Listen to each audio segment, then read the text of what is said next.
এই যে এই যে এই যে ডান্সটা করছে, সত্যি ডান্সটা কিন্তু খুবই ভালো করছে, আর সেটা কিন্তু আমাদের অ্যাপ্রিসিয়েট করা উচিত। ডান্সটা কিন্তু দারুণ সুন্দর করছে, মুভমেন্টটা খুব ভালো। বাট আমার কথা হচ্ছে, যে জায়গায় ডান্সটা করছে, মানে একটা হাইওয়ের উপরে, যেখান থেকে সব ট্রাভেলার যাচ্ছে, বড় বড় ট্যুরিস্ট বাসগুলো যাচ্ছে, ট্রাক যাচ্ছে, আরো আদার্স গাড়ি ঘোড়া তো আছেই যাচ্ছে, ঠিক আছে?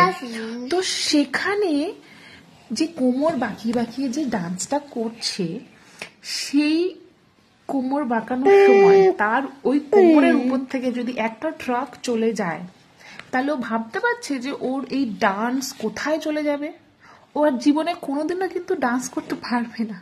সো প্লিজ, ডান্স করার জন্য কিন্তু অনেক জায়গা আছে, মানে মাঠঘাট আছে, অনেক সুন্দর সুন্দর জায়গা আছে, সেখানে গিয়ে কর, তোর ডান্স সবাই দেখবে। সো